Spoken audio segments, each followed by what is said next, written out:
রহস্যময়, মানে দিনে পাথর থাকলে রাতে সাপ কিংবা কোনো অন্য ধরনের জন্তু হিসাবে বিভিন্ন জায়গায় ঘুরে বেড়ায়, কিংবা কেউ নিয়ে গেলে রাখতে পারে না, নিয়ে আবার সে আবার জায়গা মতন চলে আসে। আসলে কাহিনীটা কি সত্য? সত্যি সত্যি কাহিনী না এটা? হ্যাঁ হ্যাঁ, এই বলে রহস্যময় একটা পাথর আছে বলে। তো আমার অত দূরে সাপ, বিশাল বিরাট বিরাট সাপ হচ্ছে, বিশাল বিরাট সাপ দেখি নাই। তো এই পাথর নাকি অনেক নিয়ে যাওয়ার অনেক ষড়যন্ত্র করছিল অনেক লোক বিভিন্নভাবে বিভিন্ন সময়ে। তো আসলে এই পাথরটা কেউ সেভাবে নিয়ে যেতে পারে নাই। আমরা শুনছিলাম যে আসলে এই পাথরটা নিয়ে যাওয়ার জন্য চেষ্টা করছে এবং সে ব্যর্থ হয়েছে। এমনকি যারা নিয়ে নিয়ে গেছিল একবার শুনছিলাম আমাদের শোনা যাচ্ছে এটা, তারা আবার যে কোনোভাবে পাথরটা ফেরত দিয়ে গেছে, হয়তো তাদের কোনো ক্ষতি বা কোনো সমস্যার কারণে এই কাজটা হতে পারে। তো আসলে এই পাথরের অলৌকিক ঘটনা বলতে বললাম, একটা যে মসজিদটা ছিল সেই মসজিদে গেটে মানে গেটে দুই গেটে পিলার হিসেবে ছিল, পিলার হিসেবে ছিল। আর করে লোকগুলো কিন্তু নিয়ে গেছিল। নিয়ে যাওয়ার পরে উনি বলে জিনিসটা ওখানে রাখতে পারিনি। উনি যে গ্রামের আশপাশটা বলে জিনদের একটু বেশি আনাগোনা আছে। আমার এই এক দাদু তিনি বলছে এখনো আছে তো। তো এখনো আছে, জিন দিয়ে এই এইটুকু এরিয়াটা ঘিরা ঘিরা গেছে নাকি? এই জিন কি জিন আছে, এই জিনেরা মিরিক দেয়, ইহুদিদের হাতে মিরিক দেয়, যে মুসলমান হয়।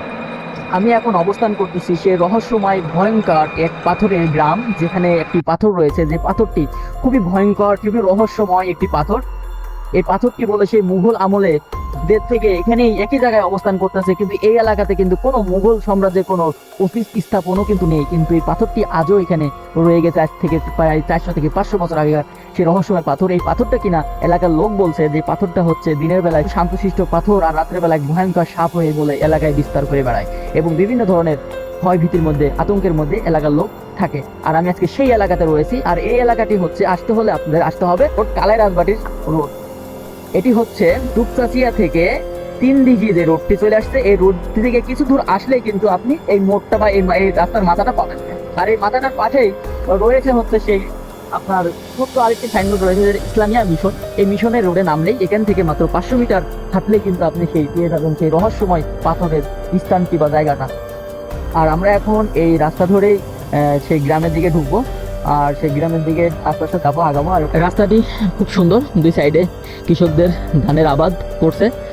আর আর এই আবাদের পাশ দিয়েই মাঝখান দিয়ে চলে গেছে আপনার একটি সরু চিকন একটি পাকা সুন্দর রাস্তা, যেটি গ্রামের মধ্যে চলে গেছে। আর আমরা এই রাস্তা ধরে এখন যাচ্ছি সেই আপনার রহস্যময় পাথরের ওখানে।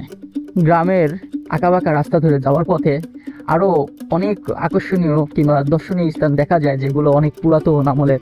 আমরা শুনতাম যে বাংলাদেশে এখন অনেক মাটির বাড়িঘর ছিল, সেগুলো কিন্তু এখন নেই বললে চলে। কিন্তু এই এলাকাতে ঢুকার পথে কিছু দূর আসার পরে দেখবেন আপনি কত সুন্দর সুন্দর মাটির বাড়ি।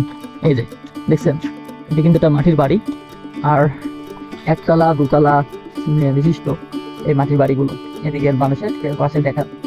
এই দেখেন আমার পাশে যেমন একদম রাস্তার সাথেই দেখতেছেন, এটা কিন্তু একটি মাটির বাড়ি।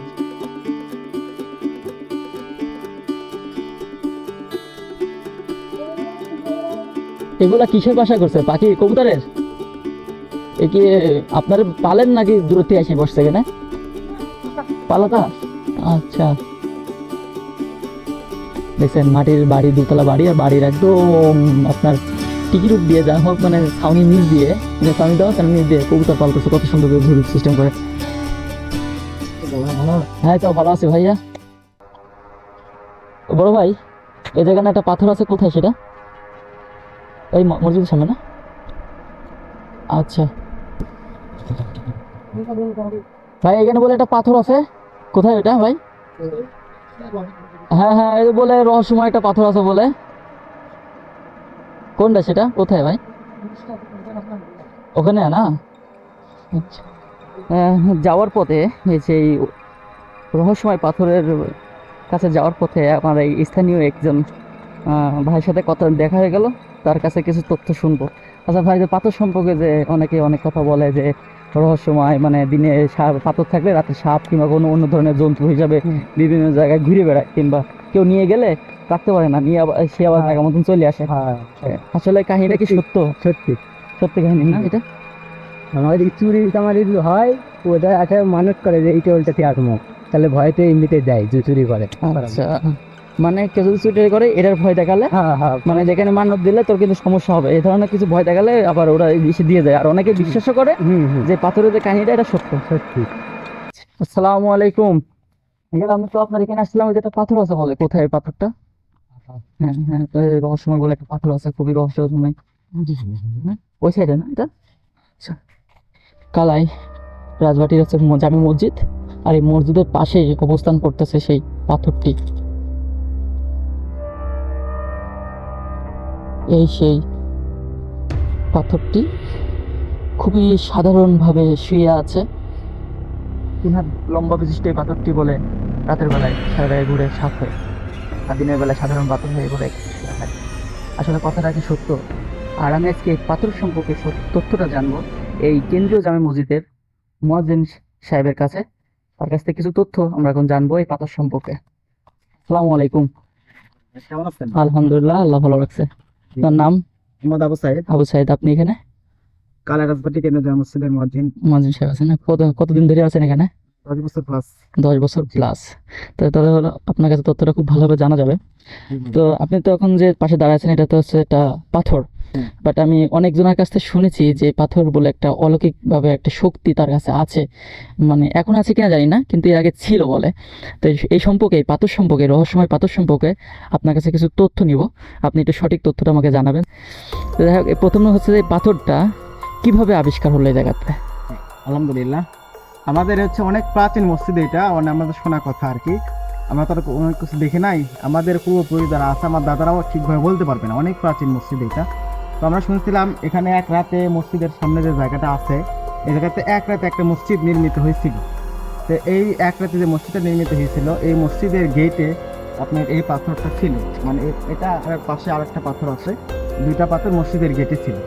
তো তারপর হচ্ছে আপনার বিভিন্ন কালক্রমে মানে মসজিদটা ভাঙ্গা আবার সংস্কার করা হয়েছে, মানে মুসল্লিদের সংকলন না হওয়ার কারণে আমরা নতুনভাবে করা হয়েছে। তো তারপর থেকে এই পাথর দুইটা এখানে অবস্থায় আছে।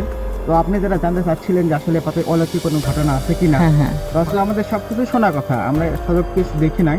তো এই পাথর নাকি অনেক নিয়ে যাওয়ার অনেক ষড়যন্ত্র করছিল অনেক লোক বিভিন্নভাবে বিভিন্ন সময়ে। তো আসলে এই পাথরটা কেউ সেভাবে নিয়ে যেতে পারে নাই। আমরা শুনছিলাম যে আসলে এই পাথরটা নিয়ে যাওয়ার জন্য চেষ্টা করছে এবং সে ব্যর্থ হয়েছে। এমনকি যারা নিয়ে গেছিল একবার, শুনছিলাম আমাদের শোনা কথা এটা, তারা আবার যে কোনোভাবে পাথরটা ফেরত দিয়ে গেছে, হয়তো তাদের কোনো ক্ষতি বা কোনো সমস্যার কারণেই এই কাজটা হতে পারে। আসলে এই পাথরের অলৌকিক ঘটনা বলতে এরকমই, আসলে মানে কি বলে যে না এই পাথরটা আর সরল করা যায় না, এখান থেকে স্থানান্তর করা যায় না, আসলে এরকমটা না। আসলে আমার সৎ কাজের উদ্দেশ্য, ভালো কাজের উদ্দেশ্যে যদি এই পাথরটা যে কোনো কাজে ব্যবহার করা হয় মসজিদে, আসলে কোনো সমস্যা হবে না। এই পাথরটা মসজিদের ভিতরে ছিল, এই কর্নারে ছিল। যখন এই মসজিদের মানে মেজর সংস্কার কাজটা শুরু করা হয়, তখন আমরা এই কয়েকজন মিলে মুসল্লি মিলে এই পাথরটা বাইরে রাখা হয়েছে, দুটাই ভিতরে রাখা ছিল। আচ্ছা।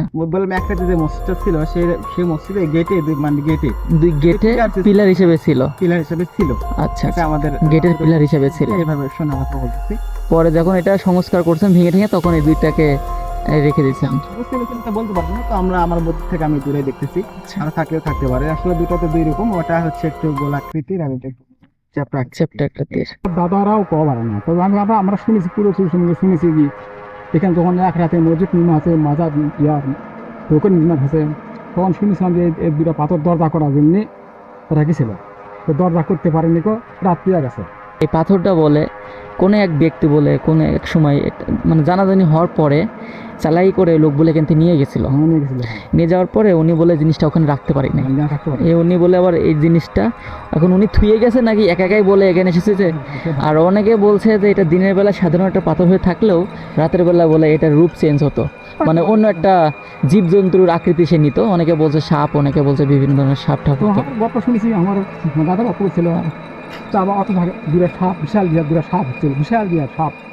পাথর ছিল জানি না, কিন্তু আমার দাদা বাপরা গল্প করতে শুনছি।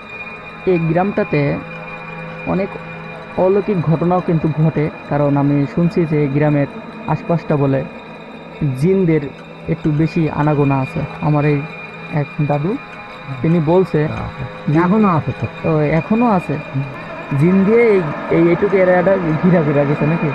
এই জিন কি জন্য আছে, এই জিনেরা মিরিক দেয়, ইংরেজদের সাথে মিরিক দেয়, মুসলমান হয়। এটা শত শত বছরের একটি পুরাতন পাথর। এলাকার যারা ময়মুরব্বীরা আছে তারা বলতেছে আমার বাবা, বাবার বাবা, বাবার বাবাও বলতে পারি নাই যে এটা কত সালে এখানে তৈরি করা হয়েছিল। তো এই পাথরটা সম্পর্কে সম্পূর্ণ তথ্য জানলাম। আসলেও এটা একটি ভয়ানক একটি পাথর। যারা এখানে আসেন নাই অবশ্যই আসবেন, আর যারা আমার ভিডিওটি দেখতেছেন অবশ্যই চ্যানেলটা সাবস্ক্রাইব করে দিবেন, পাশে থাকা বেল আইকনও ক্লিক করে দিবেন, যাতে নতুন অন্য এক ভিডিওতে আবার দেখা হবে। আল্লাহ হাফেজ।